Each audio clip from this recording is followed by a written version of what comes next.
Hello, and welcome back to another episode of the AusCannaPodcast. I'm your host, Christina McMullen, and today we're diving deep into the world of cannabinoid research with not one, but two incredible guests, Dr. Chris Schneider and Rick Palesh, the minds behind SVG, a forward-thinking startup pushing the boundaries of clinical cannabis science. SVG has just completed the Genesis study, a landmark investigation into the potential of CBD to relieve pain associated with IBS, or Irritable Bowel Syndrome. This condition affects millions, yet remains frustratingly under-researched and misunderstood. What Dr. Schneider, Rick, and their team have accomplished could signal the beginning of a significant shift in how we approach both gut health and cannabinoid therapy. Before we get started, a quick reminder, you can send in your rapid-fire questions to AusCannaReviews@gmail.com for your chance to be featured in an upcoming segment, and maybe even score yourself a goodie bag. And if you like what I'm doing here, you can now support the show by heading over to buymeacoffee.com/AusCannaPodcast. Every little bit helps keep the podcast independent and growing. All right, it's time to sit back, relax, maybe load a bowl of your favorite flower, and let's kick things off with some rapid fire questions for Dr. Schneider and Rick.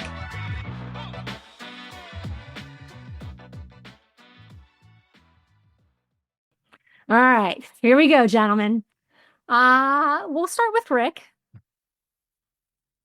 What's the most fascinating cannabis study you've ever come across? Ooh, the most fascinating. Well, I'd actually have to say it's ours, the Genesis study. We investigated as CBD in the treatment of abdominal pain in people who suffer from IBS. Having that hands-on experience, no doubt, one of the most amazing and most interesting studies I've ever worked on. Probably the only. That was well played. I should have known exactly where this one was going to go. Dr. Schneider, do you have a different study you want to comment on? Well, I mean, I like the head-to-head studies against the regular pharmaceuticals. So there was one chemotherapy-induced nausea and vomiting one where it compared to danzatron, which is a very strong anti-nausea medication against smoked cannabis, and smoked cannabis tied it and even beat it in some of the data. So I like those where it goes head-to-head against pharmaceuticals, and that was one I particularly liked.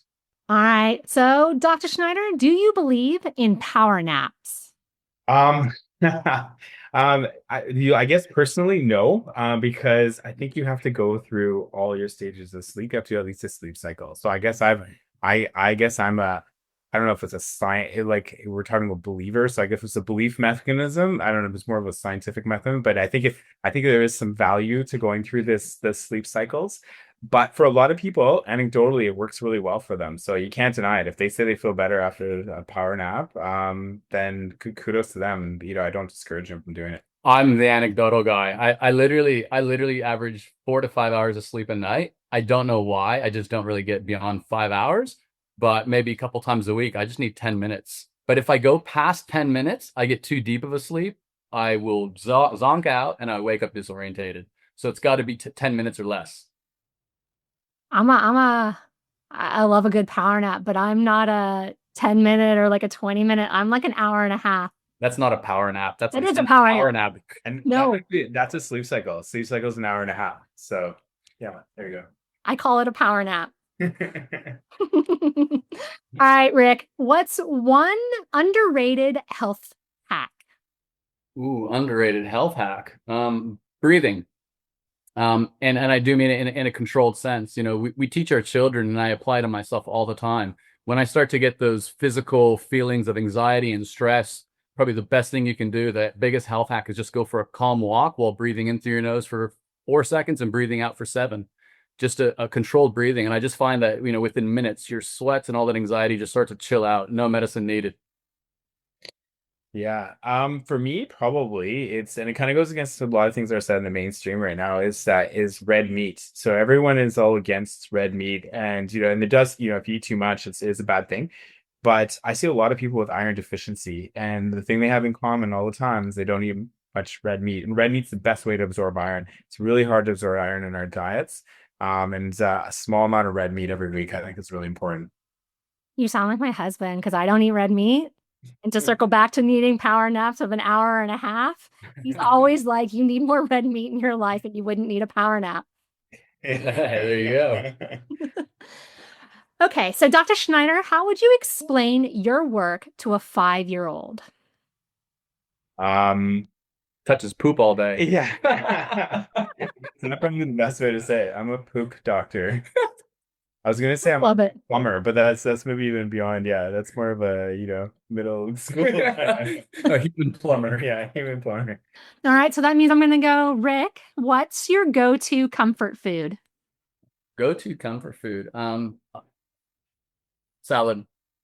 I don't know why. Raw, fresh, cold vegetables tossed in some vinaigrette and some oil just put me in that place where I can eat a kilo of it, not feel bad, feel absolutely awesome.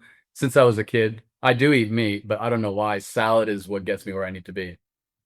Like what type of salad? Are we talking lots of leafy greens? Like, are you a Caesar salad or are you more like a walnut, strawberry, spinach salad? Lettuce, carrot, tomato, onion, and basil.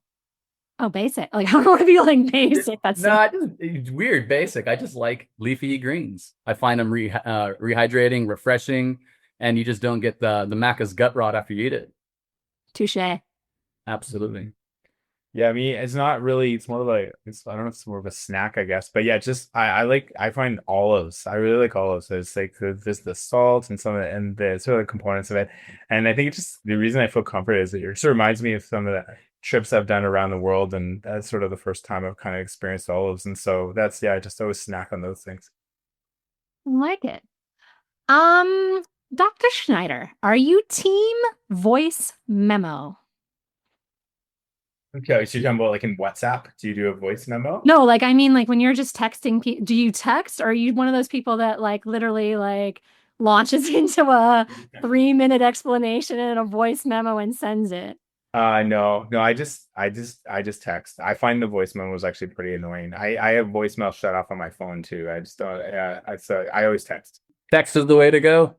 Poor grammar and all shortcut letters for words. You know what I mean? And if I feel that the sarcasm can't be picked up, a little enjoy, little emoji at the end will do it.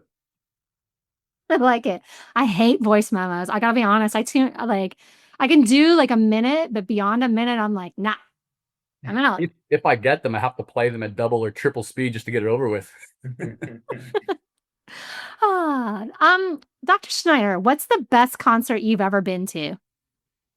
I don't know. I guess, yeah, being a 90s kid, I grew up with, all the 90s bands. So I remember the one I liked the most, it was when I was still living back in Canada. It was an Offspring concert. So I went to that one and that was really fun. I remember my wife was really, surprised that I knew all the lyrics to all the songs. I didn't know you knew all these songs. And I'm like, I didn't know I knew that. Chris, you're pretty fly for a white guy. Rick, what's your favorite concert? I've never been to one. Yeah. Oh my God. Yeah, I'm not really into media and mainstream entertainment as much as other people. I don't judge. I have nothing against it. I just never had a desire to go. Never, ever. No. I'd rather be on a boat fishing than spending a night at a concert. Okay. Fair enough. One of those guys. Different strokes for different folks. I thought you went to Taylor Swift in the summer. Taylor Swift, how dare you? No, never. Yeah, are you a closet Swiftie? No, I'm not even in the closet. I'm not even in the closet. Rick, how does your day change when you're not stressed? Oh, it goes by slower. When I'm not stressed, I'm happier. Look, I think the biggest thing is truthfully, when you're not stressed, you can make much better decisions. And so when I have a really good calm day, I try to bring my decisions forward so I can think with a clear and focused mind.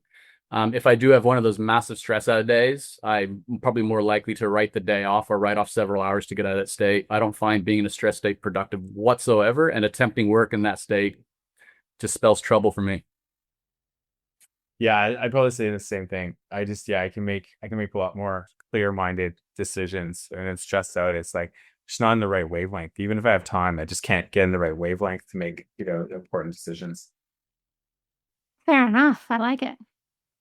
Dr. Schneider, is happiness something we create or does it come from external factors? I think it's something we create. I think it's there's people who can be happy in all sorts of different conditions. So I think it's kind of a mindset, and there's many factors that go into it. But I think it's more of an internal mechanism than an external one. Yeah, I don't think I don't think a lot of these things are real. I think it's just a way we explain how we express things. It's nothing more than a perspective. If I gave you $1, would that make you happy or kind of feel gypped off? But if I change the circumstances, that $1 can be all it needs to take, make you feel the happiest you'll ever be. So I think it's, not only as a mindset, but probably more importantly, a perspective, how you see things. I gotta agree on that. Totally. Totally. I'm gonna go back to you, Dr. Schneider. If humans had a natural predator, how different would civilization be? Well, I mean, don't we have some predators? Like, don't we have Other humans? yeah, other humans, and sharks can be a bit dangerous, and so can snakes. I mean, usually they're not. I mean, snakes aren't really looking to come after us much, but but if we had, like, let's say, a T-Rex running around and things like that, I think, yeah, I mean, it'd be a lot different. We'd always have to be looking out for ourselves. We'd probably develop all sorts of defense But mechanisms. would we look after each other more? I mean, it's a good way to rally beside you, everyone. Well, yeah. If you look at society and see that there's a very high level of individualism and selfishness and whatnot. And so I think your question is massively philosophical. It's not, like, I did laugh. We do have predators, each other. And what's it done? We haven't united anymore or any less. And I think when we look at larger forces at play, there's some big entities that really make our lives hell. And I don't see us coming together to do anything. I would think if there was a T-Rex, we'd want to team up to protect each other, but I kind of laugh and go, we are T-Rex. T-Rex is here. We're not doing nothing, so nothing's going to change. That's a lot of layers you just pulled back there, sir. So I have a listener submitted question, and I'm going to throw it over to you, Rick, first. So this comes from Jeff in Darwin, up in the Northern Territory, and he wants to know, would you rather have to high five everyone you meet or end every conversation with finger guns? Ooh. I'm a little bit introverted, so I probably want to do the finger gun all day. But I think the high fives would give me better immunity with all those microbes on my hand. Again, well played, sir. Dr. Schneider? Yeah, I think this finger guns. I think that's pretty funny, actually. So that's yeah. So yeah, no, I'd go with finger guns.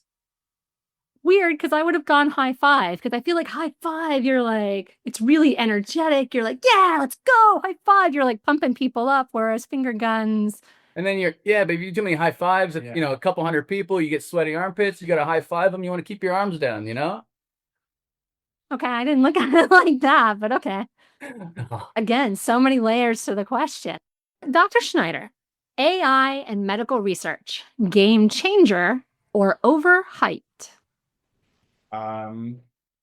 Like right now, I think it's still sort of getting its legs. But I think it's going to be a game changer because you're going to be able to do lit reviews so much quicker. You're going to be able to run, like, I mean, right now we're doing huge statistical analysis calculations, and it's, we do have, formulas we can use, but it's very much human driven. So I think, yeah, AI is going to speed up research significantly. And it's going to make it actually, in some ways, even a lot more accessible for smaller groups to do as well. If they're not going to need, expensive statisticians or very sophisticated computers to do these kind of things. And so I think it's going to be a game changer in research for sure. Very interesting question, because I think a lot of people say AI can Google but can't read. And that's why you got a human doing the checks and that sort of thing. AI is a tool. And I think people have to know how to use it, because I think what people are doing is just throwing in questions and it spits something out and then they do a copy paste. That is not how you use AI. So, and look, just like Dr. Schneider said, the AI can write you a report or get you your first draft very quickly. And with a good set of eyes, you can tie it up much quicker than if you did it from scratch. But again, a tool. If you don't know how to write an article or journal, AI ain't going to help you.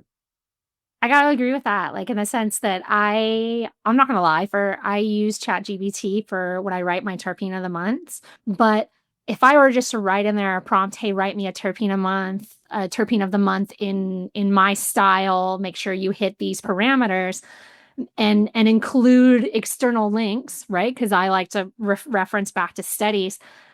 The studies it'll pull or the things that it'll pull are laughable, because you're like, oh, wow, you pulled a study that had like zero to do with cannabis. And I'm like, I'm not even sure where you got that one from. So I think I'm with you both. I think it is a game changer, but we still need to double check and look at those parameters and follow up with it.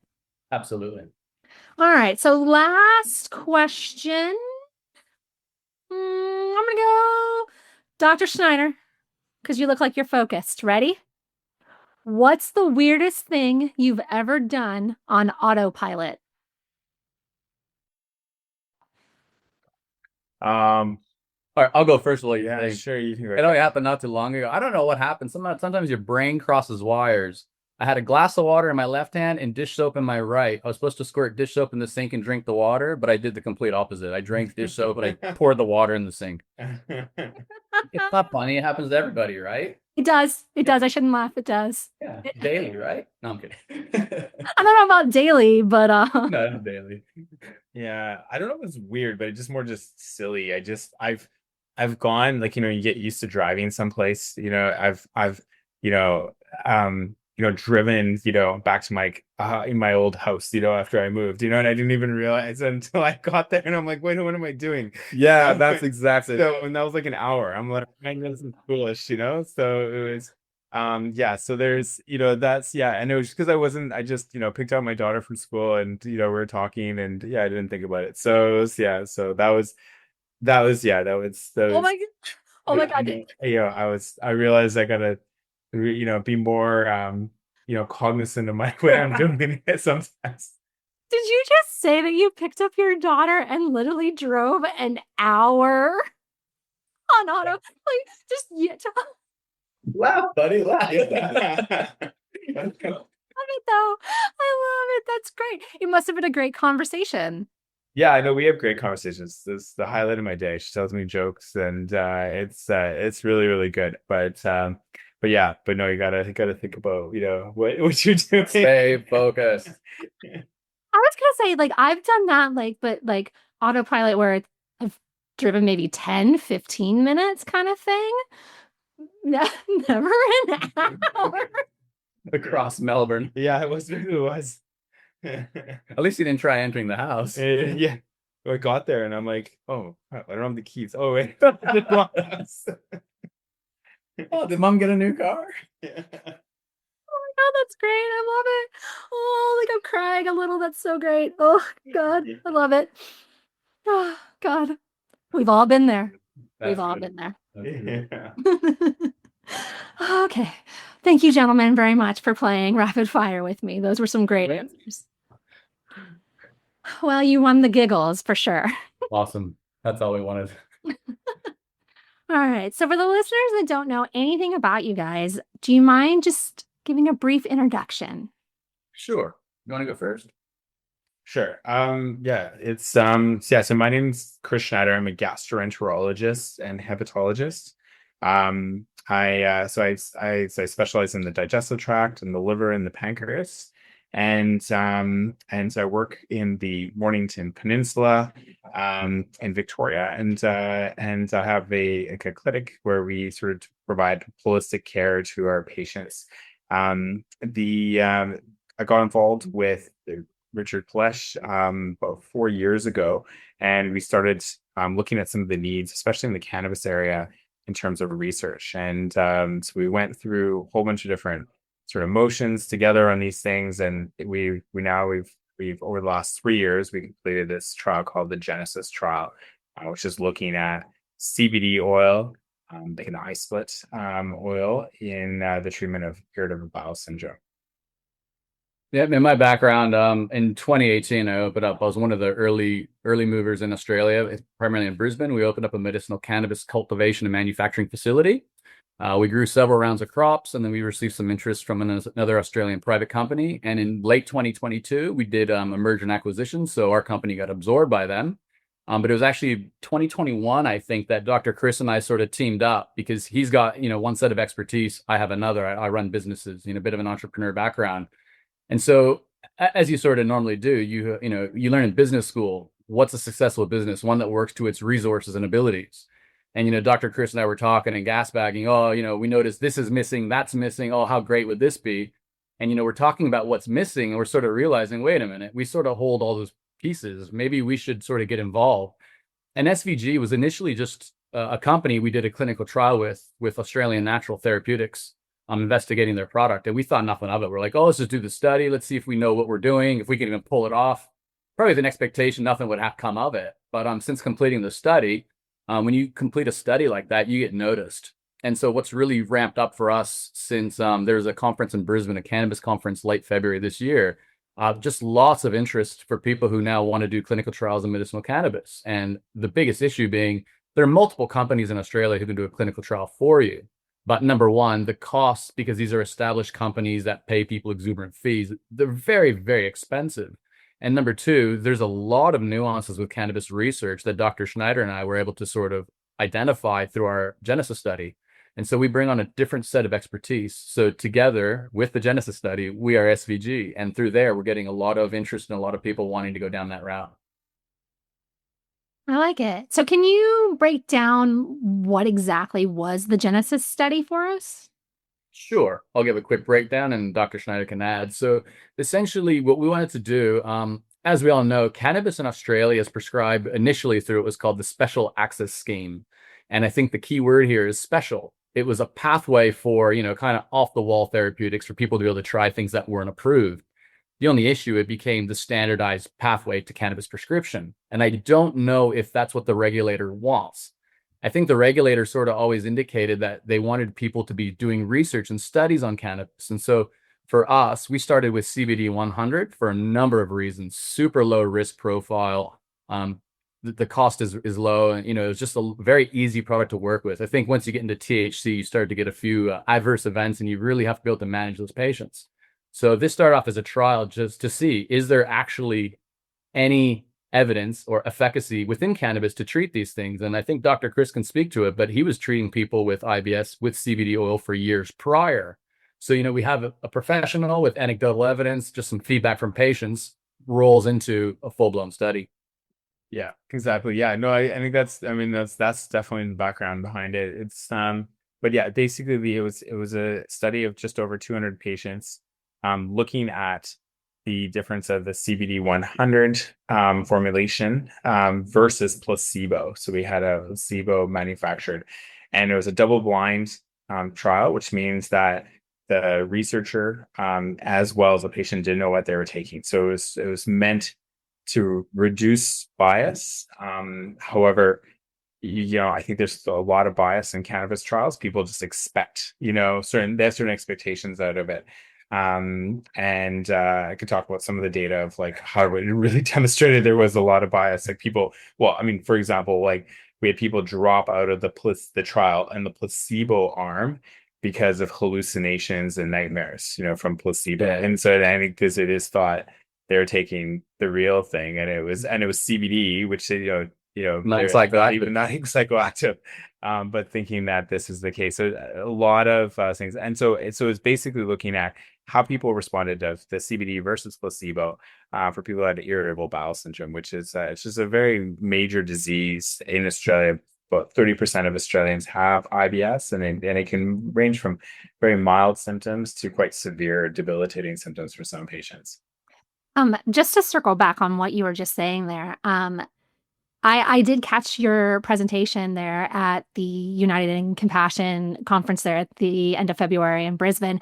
And one of the things I found most interesting was when you guys were talking about that, how people sometimes just want to believe that CBD is working. And so they would just tell you, even if they were on, yeah, man, I checked all the boxes. It was great. It was wonderful. I did all these wonderful things. And and like what you were saying, people dropping out and they're in the placebo group, but they're telling you, no, I'm having that I'm having, why did I just lose the word? Yeah, it was Yeah. anxiety, dry mouth, tired, and you're going, what?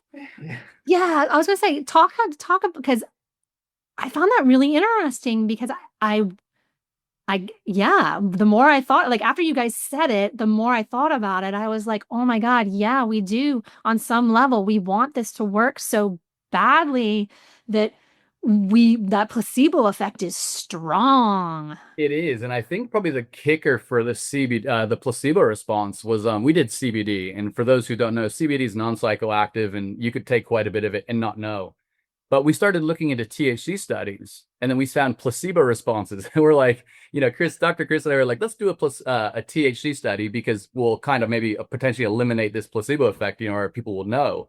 But when we look at double-blind studies on THC, they have the same placebo response. They have people that were super intoxicated and there's no THC. So, it really caused us to look at the data and just ask the $1 million question. Does any medicine work? And it's not ours. It's any medicine. How much is driven by the mind in that placebo effect? And I kind of laugh and I go, we don't even need medicine. We just need someone you can trust. I do think a lot of it, like just like a lot of how you react to drugs, how you can bounce back from things. I do think a lot of that is mental and your mental health and how you perceive things and your team around you and your environment, right? Obviously, if you're in an environment where people support you and are like cheering you on, you're going to have a better therapeutic outcome. But like I said, it blew me away that you guys were saying that it's just, I don't remember the stat I think you gave a stat during the session of just like how much more that placebo effect was in play when it came to cannabis. Yeah, and I think just a quick reflection, typical placebo responses, they could sit between as low as the high teens up to 30, 35. If you're dealing with CBD or cannabis or anything of that nature, you're going to be in excess of 50%, like way up there. And we saw one of the THC studies, I think, came back to like 68% response. Again, you're like THC on placebo. Again, you're going, oh, that's so bizarre, but it's just how it is. I was going to say, how does that play into your research when you go to correlate your responses later? So yeah, so you have to look at well, you have to try to balance the factors between the different groups. So between the placebo arm and the active group. So to make sure you actually, because it was randomized, and so it's theoretically should just be, you should sort of have quite a similar population between the two. But since it's randomized, you could just by chance have a whole bunch of people with certain characteristics on certain medications, or they're a lot older than the other group. So you want to try to balance it out so you can actually are comparing two comparable groups. And then the other thing is then you have to start to look at what is the data? Did you get complete data sets? What is the data reliable? So some of these people who are maybe like did they was there what is some of the people didn't really give us full data sets. So you're like, well, can we actually interpret this? Is this legitimate to make assumptions, or does this need to have should we be including this data? So there's different sort of things that you do, and then you can then look at in terms of the statistical methods of which statistical method best fits your study to give you the to actually adequately assess these two groups, and is there a difference or not. But you get a good response rate. It's just the question is how does it compare to the placebo? And when you look at other studies in IBS that we're using in clinical practice right now, many of them actually didn't beat placebo, but they had a decent response rate and they had safety, and the products were made in a reliable fashion, and so they're deemed to be useful for IBS, and that's what we use in clinical practice right now. So it's also, I think the other thing is you want to look at how your study and the medication you studied performed compared to current clinical practice. Um, you might have already answered. I know you said that it was a CBD isolate that you were working with. But how did you guys approach dosing? Was it like a fixed dosing, or was it based off of like patient response? So we looked at the current literature, and there was, and then also the S3 requirements put on by the TGA. So the TGA had a requirement of less than 150 milligrams of CBD per day. So we went with, we went with the 50 milligrams twice a day of CBD for the study. And so yes, we're looking at and that's a dose. It was nice and simple. It was below the 150 milligram threshold. And there was like data published from observational trials already indicating that was kind of the sweet spot for dosing in IBS.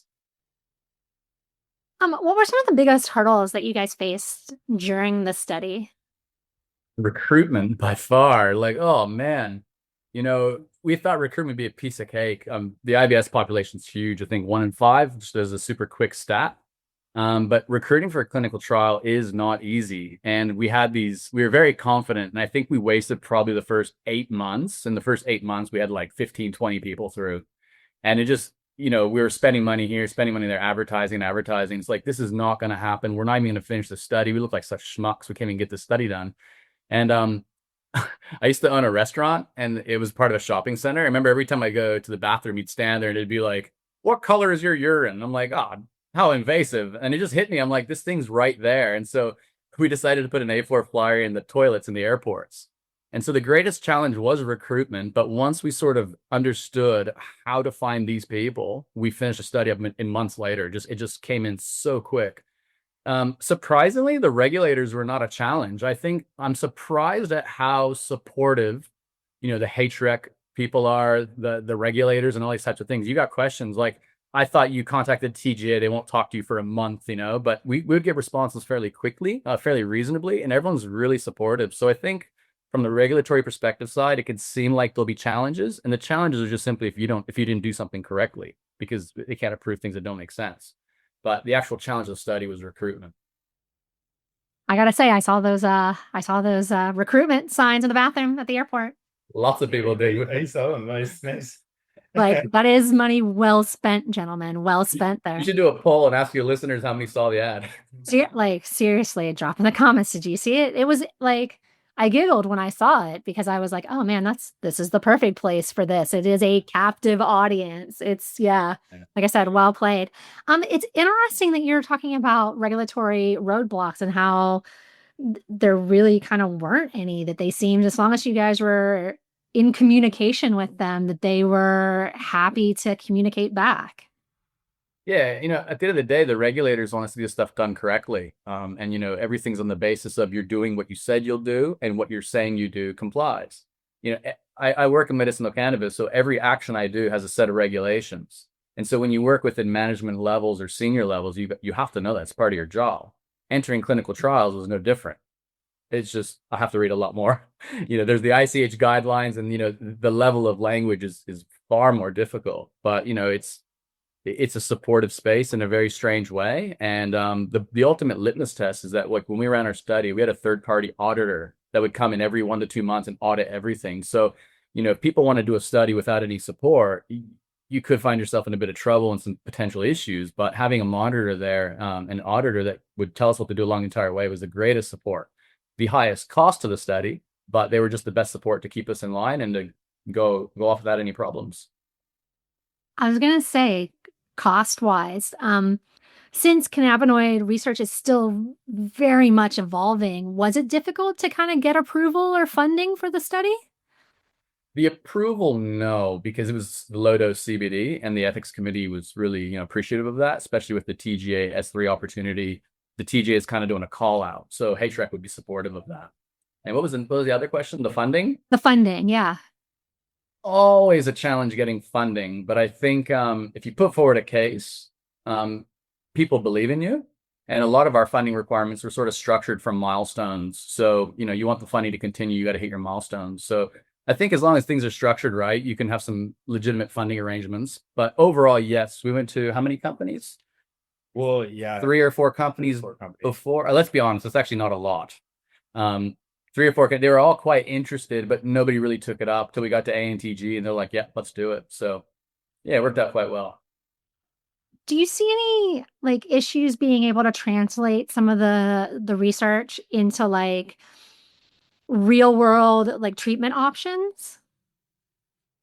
Not really. I mean, look, I think CBD is an attractive medication for people to use for IBS because it's not psychoactive. They can work. I mean, IBS is more of a daytime kind of issue for people, and so you don't want to be you don't want to be incapacitated. You want to be able to drive.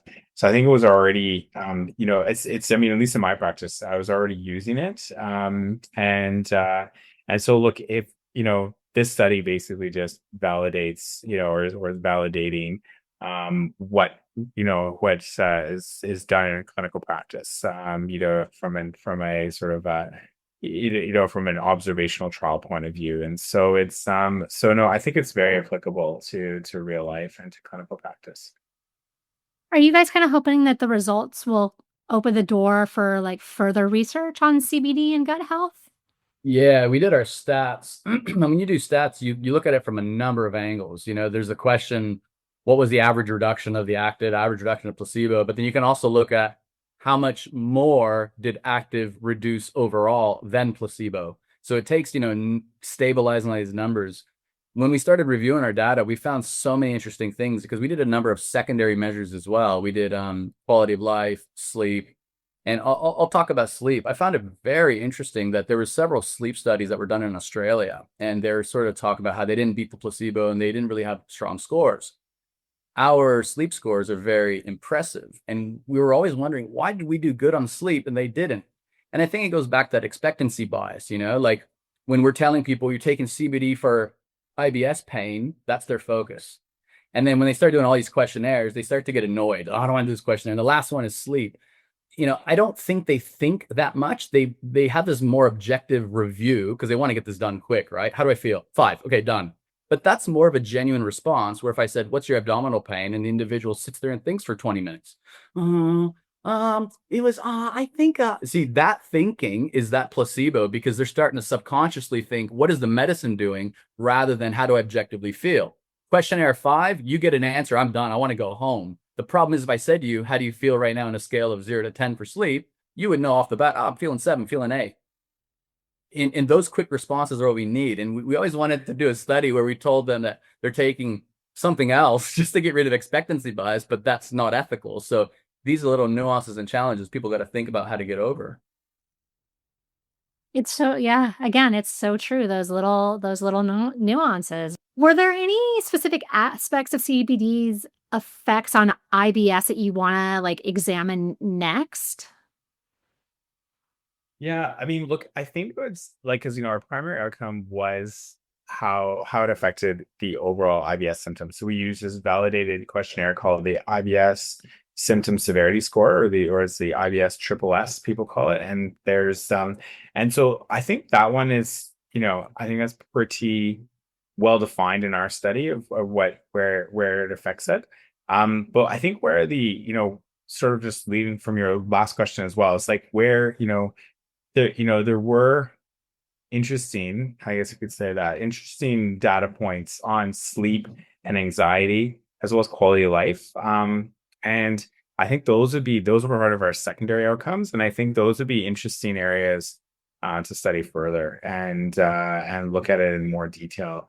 And those are part of IBS as well. If you don't sleep well, your IBS can be worse. If you're feeling anxious, your IBS will be worse. So even by treating those as secondary aspects, that could also help the gut health as well. Probably one thing I feel comfortable to share. Hopefully, Dr. Schneider doesn't hit me for this. We found a very interesting response between the genders.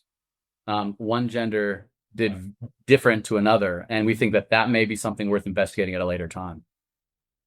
That's interesting.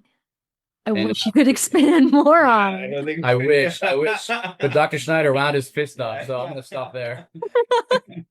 Yeah. Glad you're in the same room, guys. Yeah.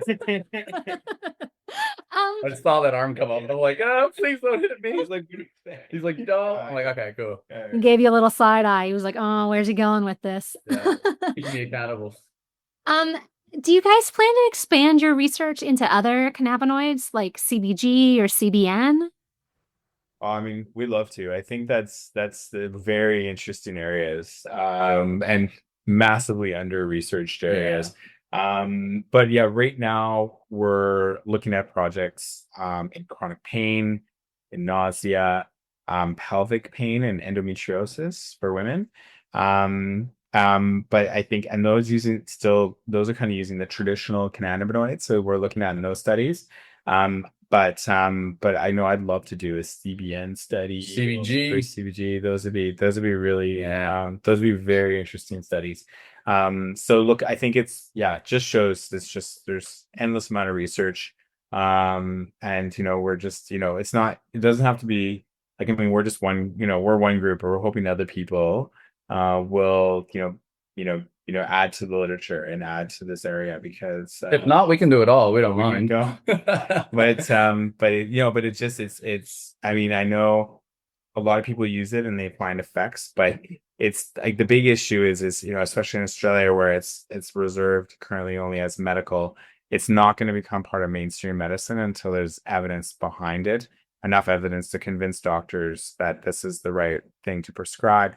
And with that, you really need to have registered drugs that doctors, for a variety of reasons, don't want to do the special access scheme. It was a lot of extra work. It's, there's sort of a little bit of ambiguity. Is this the right thing to do or not? And that's how we've been trained. We've been trained to, provide evidence-based medicine. It's not quack. We can't just make things up or say things. We have professional opinions, but it has to be rooted in scientific evidence. And so this is where this is the key for the cannabis industry to get ahead and really become mainstream, is to get these products registered with good sound evidence backing them. I think it does boil down to a lot of education, but you're right. Doctors do want those studies and those numbers to back things up, for sure.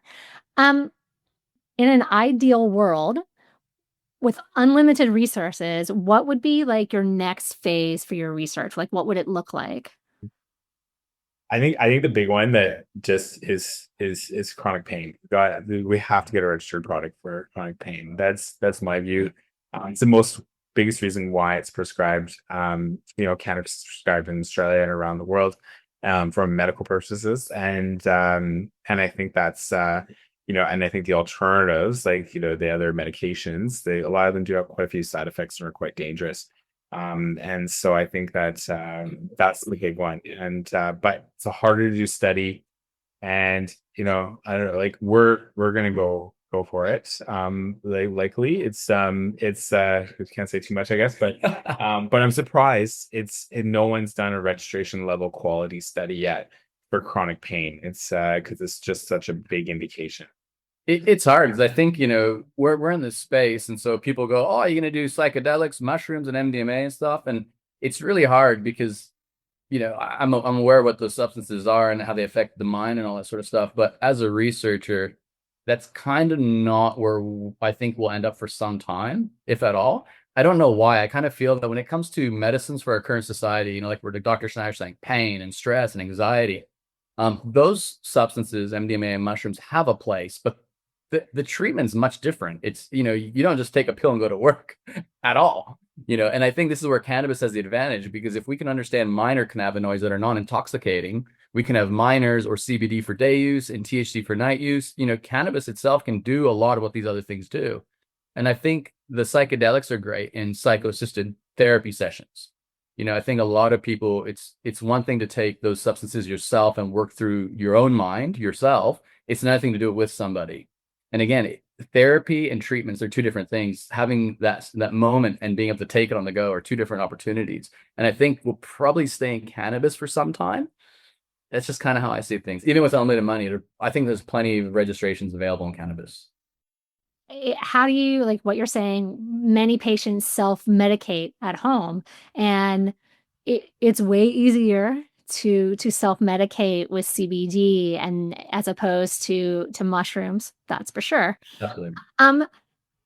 Sticking with that, I know you can't really get too much into your research, but for those patients who are self-medicating with CBD, what kind of advice would you give those patients trying to navigate this on their own?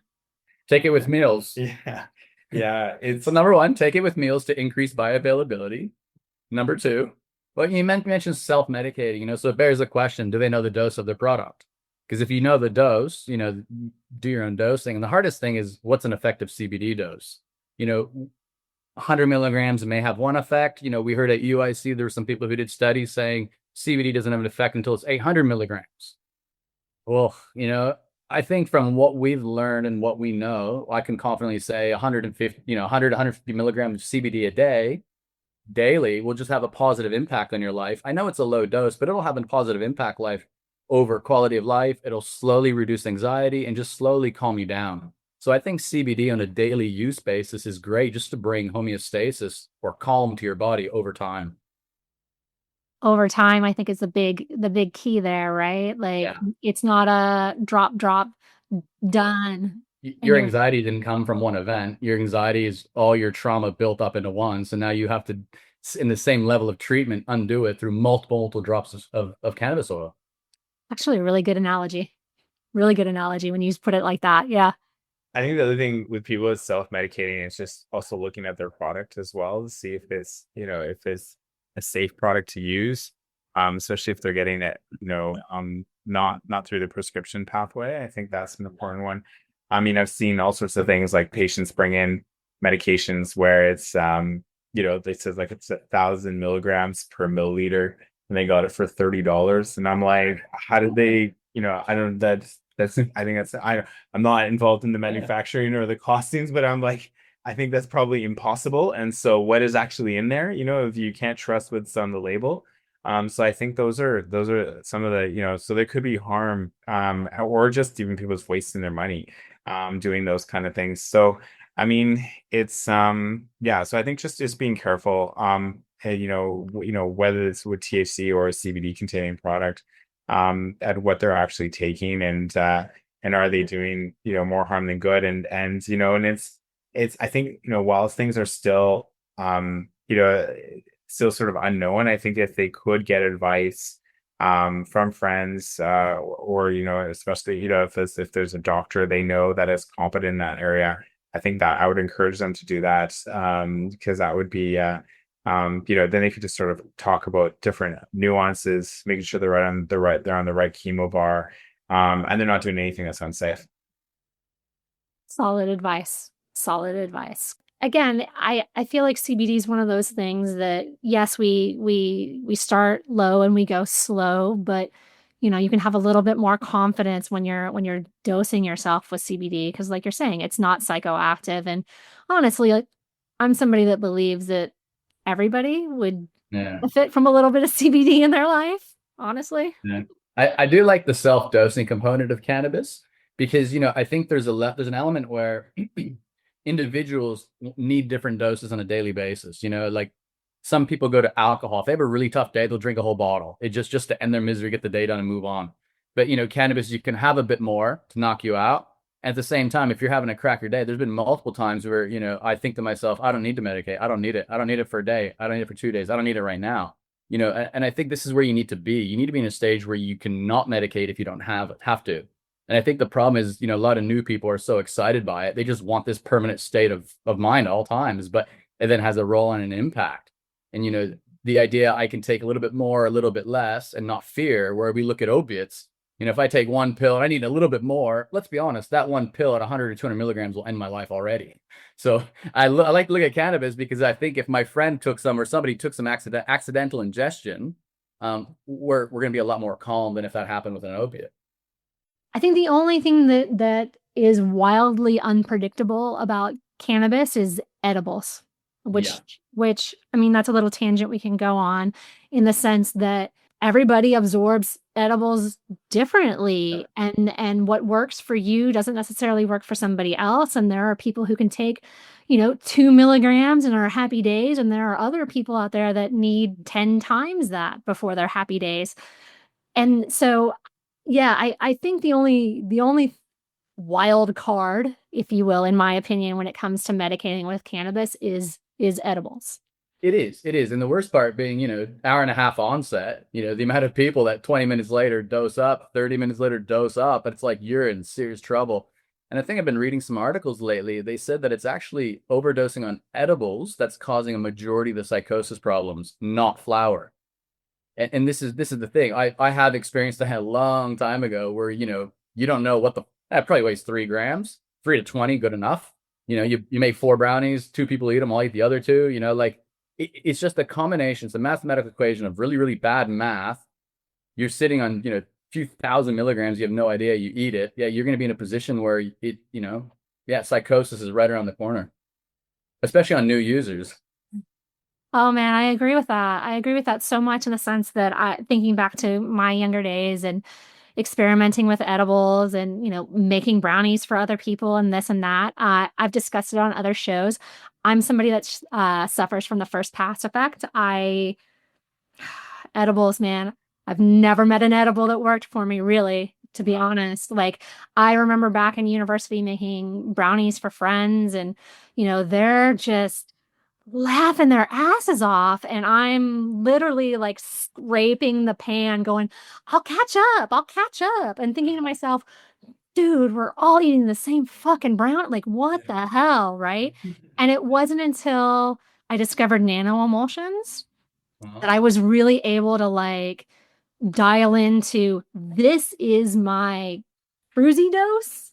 This is my to touch too much. Like there's that little, you can play in a little bit, but then like you're saying, you hit that point where you're like, oh, this is not a good time. And I never knew what that was with just oils and brownies and, Rice Krispie treats, like all the stuff that I used to make. Never. It was always such a crapshoot until I found that nano emulsion. And then, man, like clockwork, like the way I describe it to people is, regular edibles are kind of like a girlfriend. You got to take her out. You got to wine her and dine her. You got to buy her lingerie. You got to talk to her. You got to make sure, hey, baby, are you having a good time? I'm having a good time. Everything's great, in hopes that she'll put out for you later. Whereas like a nano emulsion is a prostitute. She doesn't care. No, who cares what you ate? Who cares where you're going? Who cares what you're eating or what you're thinking? Yeah. She hops in your hand, you pop her down, and like clockwork, 20 minutes, 30 minutes, she kicks in, she's around, she's happy, she does her job, and then she gradually leaves. And you're like, thanks, girl. Till next time. I think I need some nano emulsion.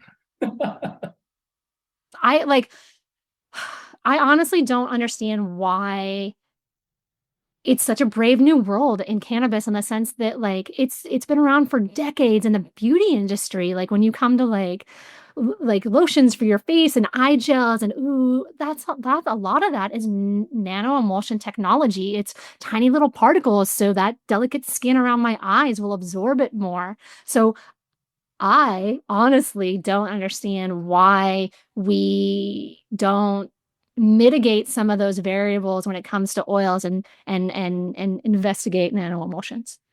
Mm. That's probably something we might do in the near future with a nano emulsion. Just throwing it out there. No, it's very interesting, the different absorptions of cannabis, and it's very much dependent on what it's mixed with. It needs lipids, it needs fats to be able to be absorbed properly.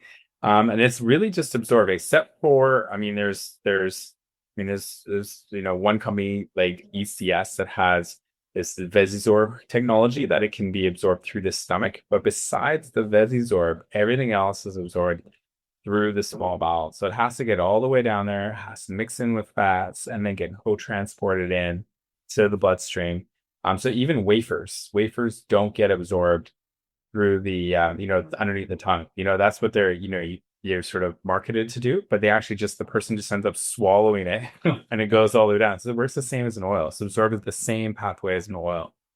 And even like the Sativex and Epidiolex, that's just spraying in, you swallow it and it goes down. It doesn't get absorbed through the mucus in your mouth.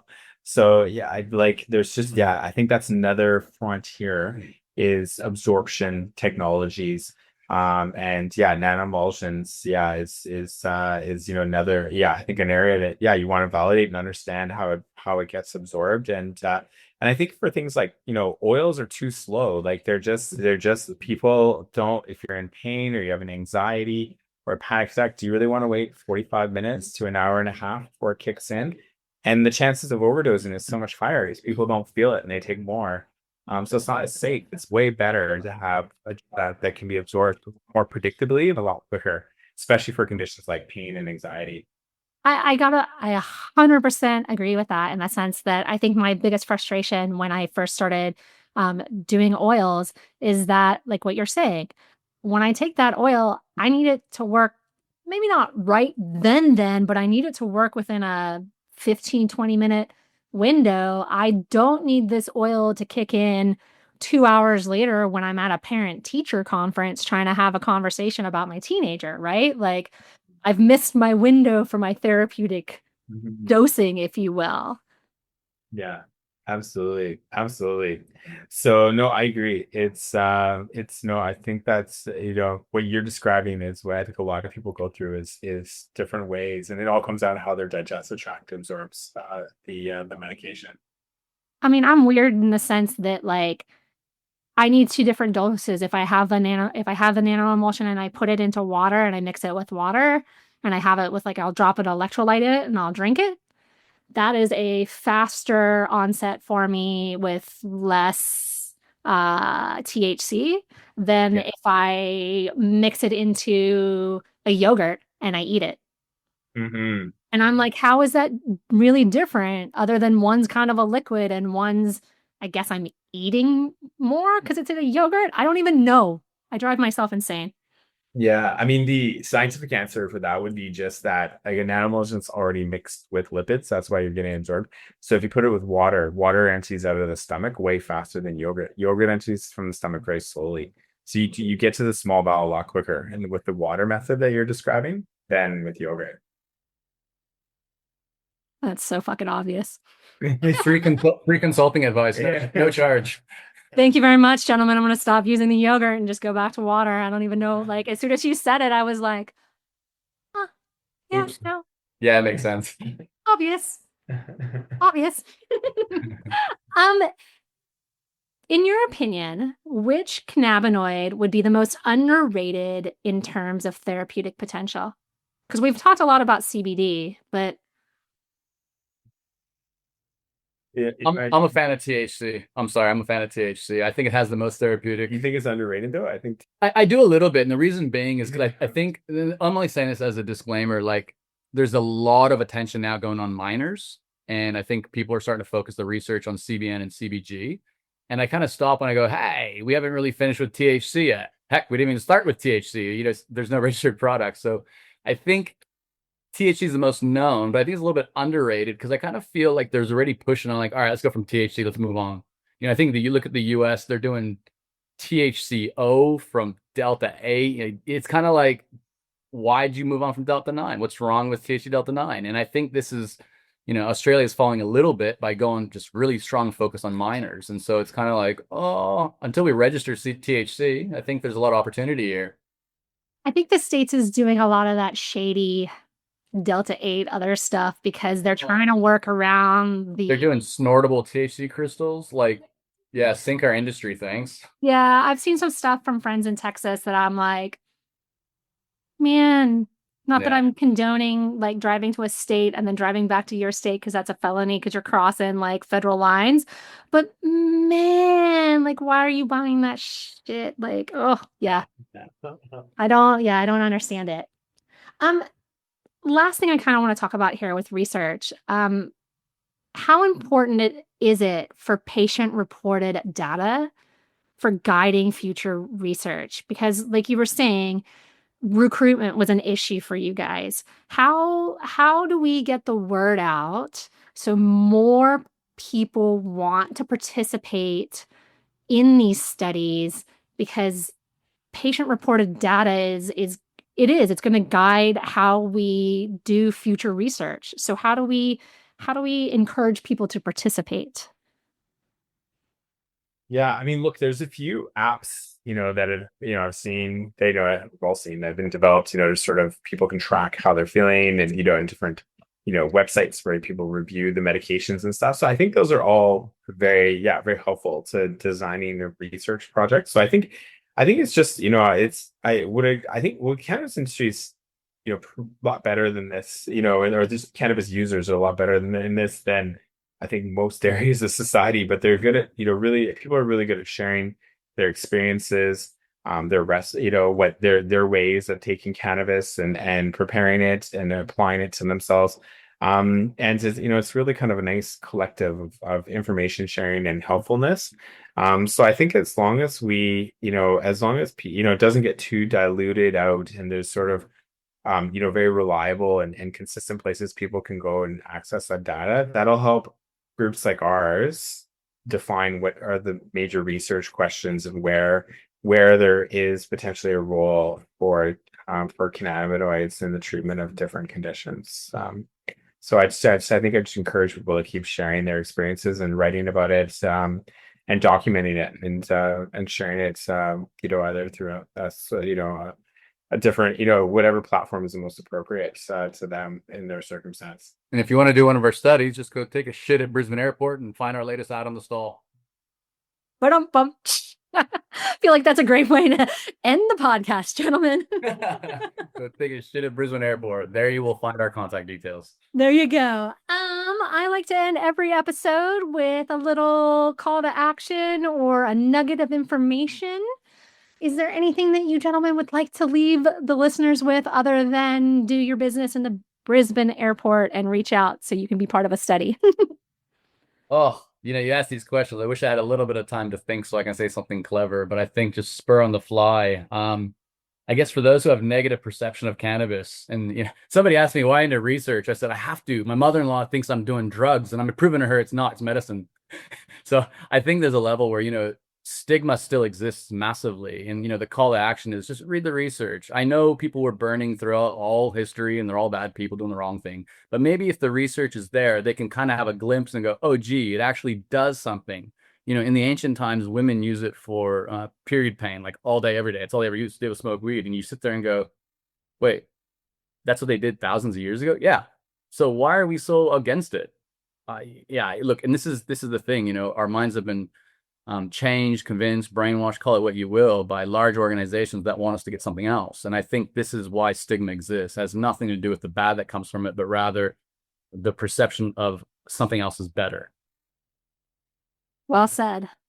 I think just, we have an upcoming federal election coming up. The politicians are, finally listen to us at some, at least election times.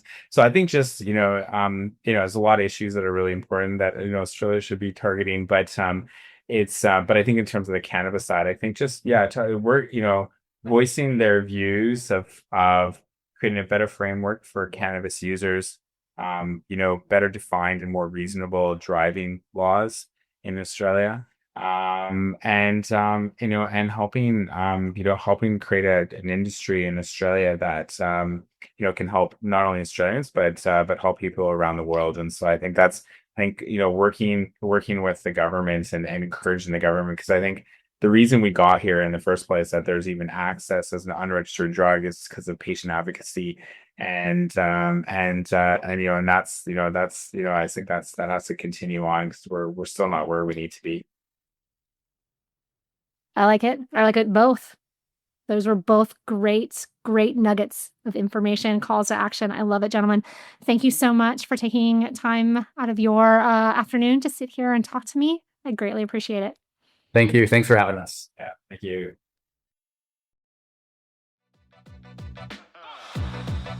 And that's a wrap on today's episode of the AusCanna podcast. A massive thank you to Dr. Chris Schneider and Rick Palesh for joining me today. It's clear that CBD research is only just getting started, and SVG is helping pave the way for evidence-based, patient-focused studies that could transform how we understand and treat chronic conditions like IBS. If this episode got you thinking, or if you learned something new, I'd love it if you'd share it with a friend or leave a 5-star review. It helps more people find the show and supports the mission of accessible cannabis education. And if you'd like to go one step further, you can now support the podcast at buymeacoffee.com/AusCannaPodcast. Every bit of support goes straight back into making these conversations possible. Until we meet again, friends, thank you for taking time out of your busy schedule to listen. And remember, if your next move feels safe, it's probably too small.